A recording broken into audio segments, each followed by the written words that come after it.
வரகணதி வணகர சுமுக ஒரு குக மரிதுதபு விதி மரகத ஹரி பரம புகழில சலவிமல மழையணகலிரிய மரமுரு குரு முனிவர் புதிமயல சரமதி விரி விபூத குரு சுரபதி நவரச மரததி நகர மது கமழம் வருதி வரகணதி வணகர சுமுக ஒரு குக மரிதுதபு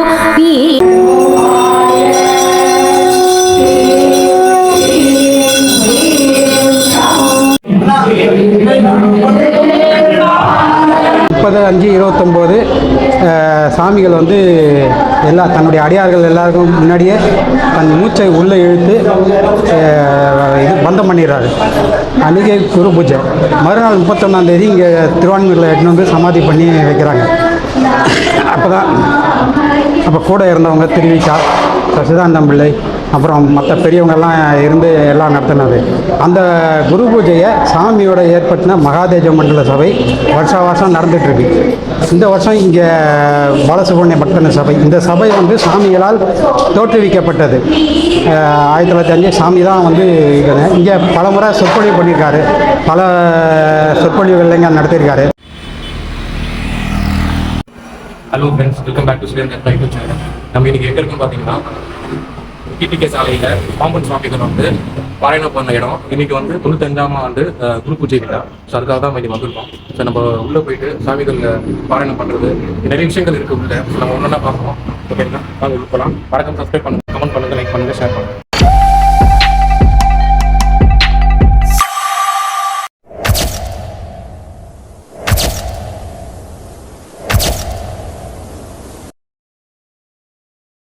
ஓம் குமர குருதாச குருப்போயே நம.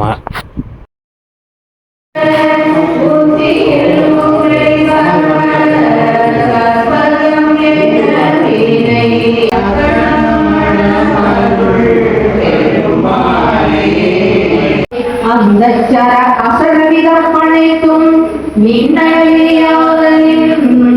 அச்சாயில் எந்த பரசமயம் வாழாதன்றோ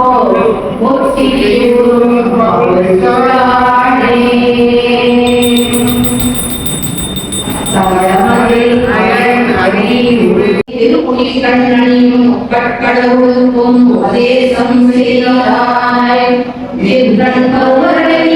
அருள் இறக்கமடைந்தாய்.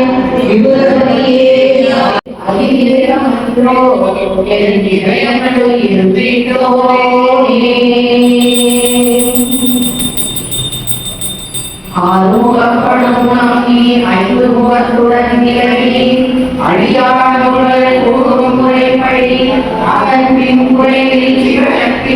1922 சென்னையில் இருந்தபொழுது திருச்செந்தூரில் நடந்த ஒரு நிகழ்ச்சி. திருச்செந்தூரில் இன்றைக்கும் சுவாமிகள் சன்னிதானத்துக்கு முன்னாடி கவுண்டர் மண்டபம்னு ஒன்று இருக்குது. கல் மண்டபம் ஒரு 250 சதுரடி இருக்கும். அங்கே அனந்த சுப்பையர் 2 வேதியர்களும் பஞ்சாமிர்த வண்ணத்தை ஒவ்வொரு நாளும் இசையோடு பாடிட்டு வந்தாங்க. அந்த சமயத்தில் முத்தம்மையார்னு சொல்லக்கூடிய ஒரு அம்மையார் தன்னுடைய இளம் பருவம் முதல் தன்னுடைய உடல் பொருள் ஆவி 3ஐயுமே முருகப்பெருமானுக்கு அர்ப்பணம் செய்த பக்த சிரோமணியார். ஒவ்வொரு நாளும் அந்த பஞ்சாமிர்த வண்ணம் பாராயணம் செய்துட்டு வர்றாங்க. ஒரு நாள் வியாழக்கிழமை இரவு 8:15 மணிக்கு அந்த பாராயணம் செய்கின்ற இருவருக்கும் அந்த முத்தம்மையாருக்கும் நடுவிலே சிறுவன் 20-22 வயது மதிக்கத்தக்க சிறுவன் ஒருவன் கையிலே காசி சொம்மொன்று ஏந்தி இருவருக்கும் இடையிலே நடந்து சென்று ஒரு தூண் மறைவில் நிற்கின்றார். அந்த அம்மையார் சிந்திக்கின்றார்கள், தூண் மறைவில் நின்று கேட்பது என்னையோ, அருகிருந்து உடனிருந்து கேட்கலாமே என்று அந்த அம்மையார் சிந்தித்த உடனே அந்த திருவுருவம் மறைந்தது. வந்தது முருகப்பெருமான். அந்த இருக்கக்கூடிய இருவருக்கும் அந்த அம்மையார் நடந்ததை சொல்லிவிட்டு அவங்கவங்க அவங்களுடைய இல்லத்துக்கு போகிறாங்க. மறுநாள் வெள்ளிக்கிழமை காலை 3:30 மணிக்கு அந்த அம்மையாருடைய வீட்டு கதவை யாரோ தட்டுறாங்க. அம்மையார் வந்து திறக்கிறாங்க. வந்தவர் முருகப்பெருமான். அவர் சொல்கிறாரு, கிழவி, நேற்று கவுண்டர் மண்டபத்திலே பஞ்சாமிர்த வண்ணம் பாராயணம் செய்யப்பட்ட பொழுது 20-22 வயது மதிக்கத்தக்க சிறுவன் ஒருவன் கையிலே காசி சொம்மொன்று ஏந்தி வந்து நின்ற பொழுது நீ யாரென்று எண்ணலுற்றனை அன்றோ, என்னுடன் வருவையேல் என்னுடைய இருப்பிடம் காட்டுவேன் அப்படின்னு சொன்ன உடனே அந்த அம்மையார் பின்தொடர்ந்து வர்றாங்க. வந்தவர் முருகப்பெருமான். நேர அந்த அம்மையார் கோயிலுக்கு கூட்டிகிட்டு வர்றாங்க. ஆண்டு முருகப்பெருமான், கிழவி, பாராயணம் செய்யப்பட்ட அந்த பஞ்சாமிர்த வண்ணம் எனக்கு மிகவும் பிரீதியாக இருக்கின்றது. இயன்ற அளவு இன்னோசை எழுமாறு பாடும்படியாக அவர்களுக்கு சொல்வாயாக. அஃது எவ்விடம் பாடப்படுமோ அவ்விடம் யான் வருவேன், இருப்பேன். ஆகலின் என்னுடைய இருப்பிடம் இந்த வசந்த மண்டபமும் இந்த கல்யாண மண்டபமும் இந்த கோவிலுமையாகும் என்று ஆங்குள்ளவற்றை சுட்டி காட்டி இறைவன் மறைந்தருளினான். அப்படிங்கிறது உண்மையில் நடந்த நிகழ்ச்சி. யார் ஒருவர் எந்த இடத்துல பஞ்சாமிர்த வண்ணம் பாராயணம் செய்தாலும் அந்த இடத்துல முருகப்பெருமான் வருவார், இருப்பார், கேட்பார் என்பது நடந்த நிகழ்ச்சி. சுவாமிகள் சித்தியடையருக்கு 21 நாட்களுக்கு முன்னாடி அவருடைய சீடராகிய பிரதம சீடர் சுப்பிரமணியதாசரை கூப்பிட்டு, இறைவனுடைய திருவுள்ள குறிப்பு ஒருவாறாக காணப்படுகிறது, நீ திருவான்மையூர் சென்று நிலம் பார் அப்படின்னு சொல்கிறாரு. வர்றாரு சோதிடர். இப்போ இருக்கக்கூடிய அந்த இடத்த பார்க்குறாரு. அதுக்குண்டான கிரைய பத்திரத்தினுடைய காப்பியை சுவாமிகள் எழுதி முடிக்கிறாரு. சுவாமிகள் வியாழக்கிழமை அன்னைக்கு 35-29 வியாழக்கிழமை சித்தி அடைஞ்சது. செவ்வாய்க்கிழமை இரவு 2 மணி வரையில் சுவாமிகள் அடியாரோடு பேசிகிட்டு இருக்கிறாரு. நான் நடத்தி வந்த மயூரவாகன சேவன விழாவை யான் எவ்வாறு சிறப்பாக நடத்தி வந்தோனோ அவ்வாறு நீங்களும் சிறப்பாக நடத்தி வாருங்கள் என்று சொன்னார். அப்போ வெங்கடாசலமலையார் கேட்குறாரு, சுவாமி, முருகப்பெருமான் உங்களை கடைசி வரைக்கும் பயணிக்கு வர சொல்லி உத்தரவு கொடுக்கலையே அப்படிங்கிறாரு. அதுக்கு சுவாமிகள் சொல்கிறாரு, அது அவன் திருவுள்ளம், யாம் என் செய்யலாம்ங்கிறாரு. ஆனால் முருகப்பெருமான் பயணிக்கு வர சொல்லி சொல்ல. ஆனால் பிறப்பன் வலசையில் 35 நாள் கடுந்தவம் இருந்தபொழுது 7வது நாள் அதிகாலையில் முருகப்பெருமான் இருமுனிவர் சூழ பயணியில் இருக்கக்கூடிய மானு ரூபம் தாங்கி வந்து பயணி நம்முடைய சுவாமிகளுக்கு உபதேசம் செய்தார். அது அவ்வளவு மகிமை உடையது. இந்த சபை வந்து சாமிகளால் தோற்றுவிக்கப்பட்டது. 1905 சாமி தான் வந்து இங்கே பல முறை சொற்பொழிவு பண்ணியிருக்காரு. பல சொற்பொழிவுகள் இங்கே நடத்தியிருக்காரு. சாமிகளோட குரு பூஜையில் முக்கியமாக அந்த சில பதிகங்கள் பாடுவோம். என்னென்னா அவரே தன்னுடைய பதிகத்தில் குறிப்பு கொடுத்துருக்காரு. இந்த மாதிரி இவங்கெல்லாம் வந்து இந்தந்த நிகழ்வுலாம் நடந்தது தன்னுடைய வாழ்க்கையில் அப்படின்னு சொல்லிட்டு சில பதிகங்கள்லாம் சொல்லியிருப்பார். அந்த பதிகங்கள்லாம் பாடி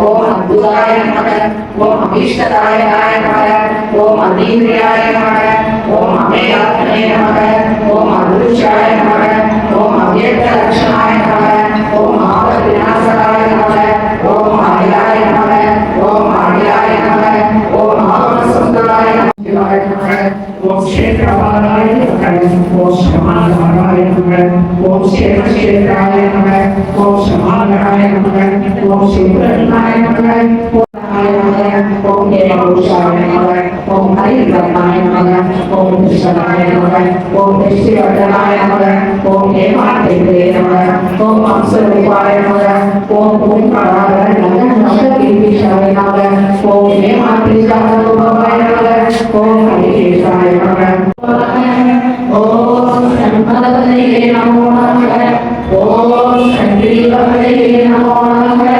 ஓம் சண்டீபதயே நமோ நமக ஓம் சம்போதபதயே நமோ நமக ஓம் சம்போஷபதயே நமோ நமக ஓம் நவநீபதயே நமோ நமக ஓம் சுபநீபதயே நமோ நமக ஓம் நரவதிபதயே நமோ நமக ஓம் அஸ்வரவணாய